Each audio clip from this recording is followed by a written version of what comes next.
Better to leave a vessel unfilled than try to carry it when it is full.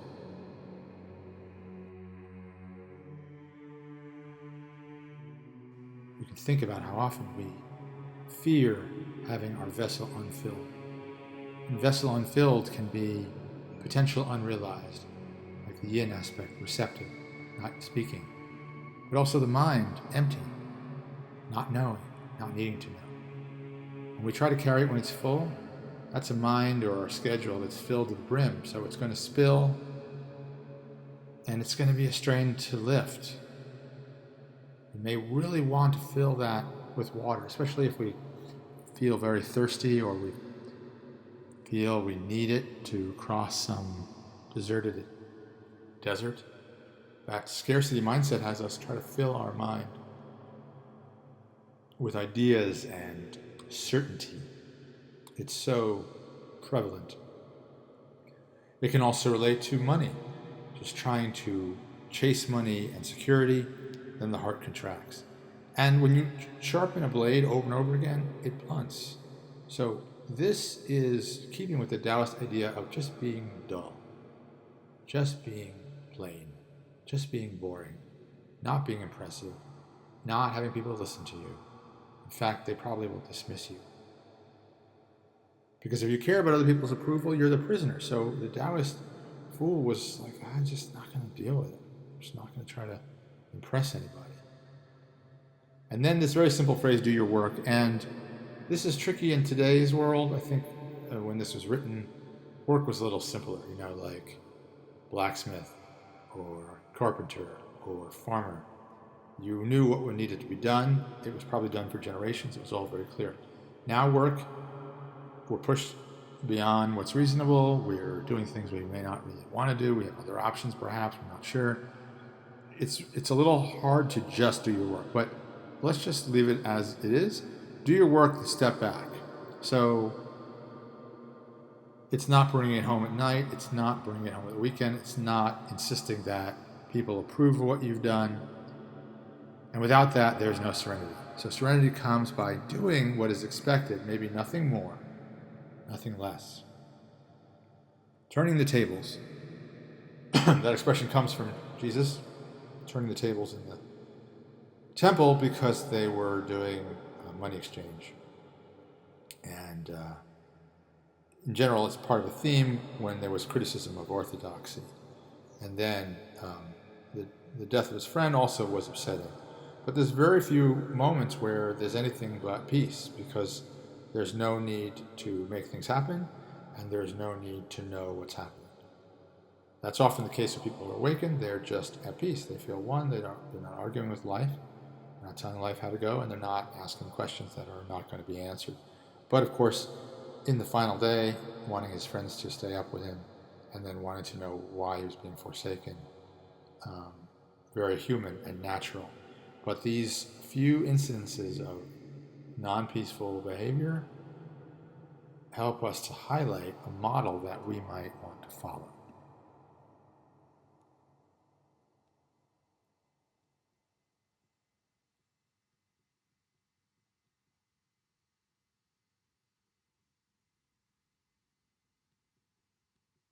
So the only times where peace was lost, again, that's when there was questioning what was happening or needing to know why something was happening.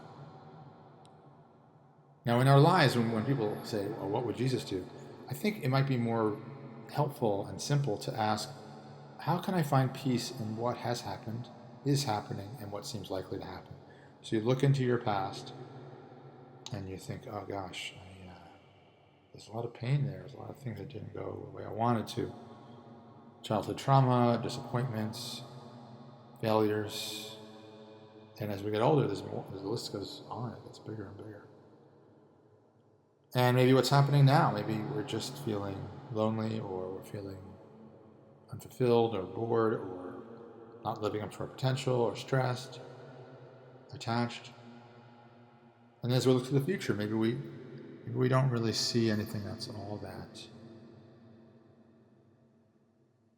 exciting or peaceful or acceptable.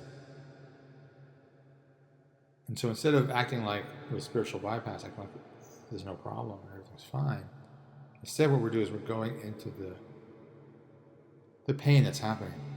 And then we can ask, how can I forgive if I forget so that I can't make this moment about this moment, right? Because I think I know, I think I need to know, and I'm disregarding the notion that unconditional love is forever present.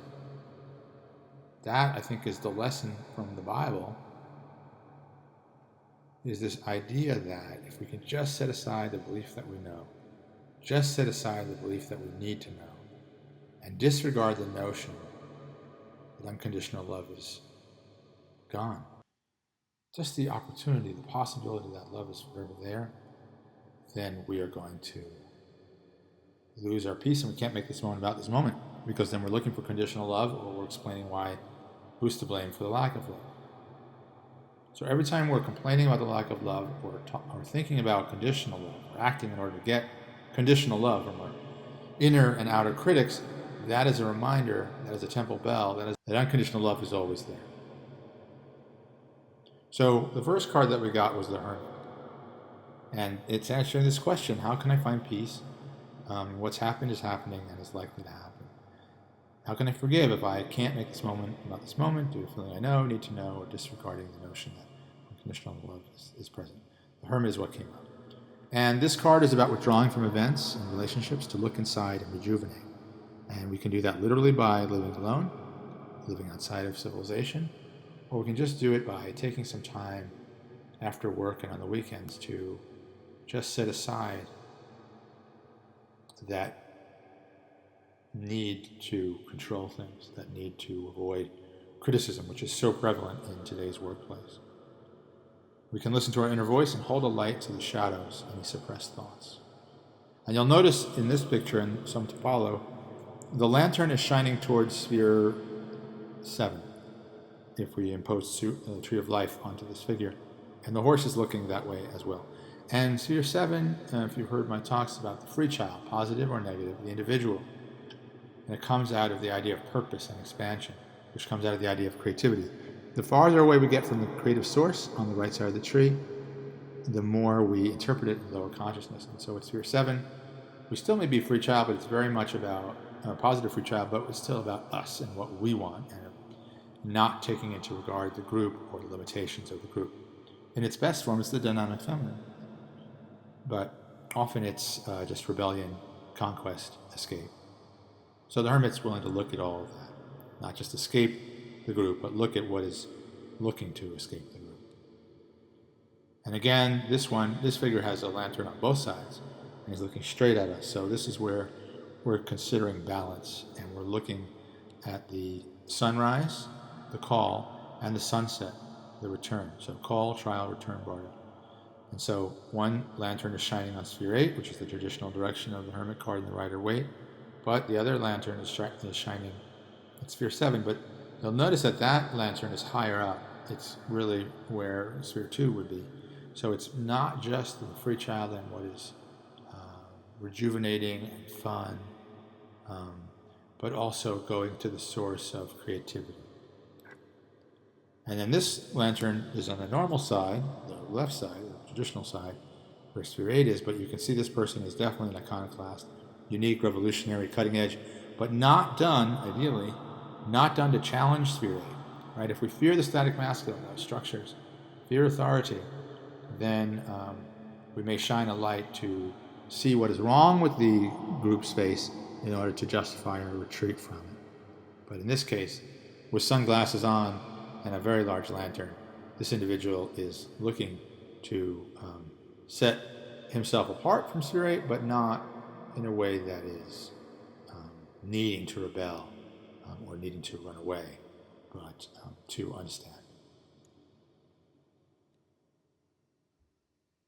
And again, in this case, we're looking back to the right side, back to sphere 7, and the light and the horse's gaze is toward sphere 7, so it's not only to illuminate issues that we have with sphere 8 as a sphere 7, like how many issues we have with the group, but also to look into the free child, because there's fear and there's fun. So this lantern is positioned at the area of sphere 4, so it's not in complete lower consciousness, but it's definitely lower than the pure creative impulse. But it's looking at what is my free child fearing? What is it afraid of? Am I looking to be creative because I'm trying to escape or conquer? Or is it just out of positive free child fun? And then the other card that came up was Ace of Wands, which signifies a new initiative, new opportunity, an idea with potential to grow. And so this is where we go when we move beyond being destructive and beyond the need to be useful and beyond the belief that we're useless into Wu Wei. And so with that, we then can begin to emulate this idea of Jesus, which is setting aside the need to know, the belief that we do know, and this disregard that unconditional love is always there. We can't say it is always there, right? That's only people who are awakened or somehow in communion with God can say it, but we can just consider that it's possibly true that it's always there. And the Hermit, that introspection, and the Ace of Wands is pointing us towards how we might embody that.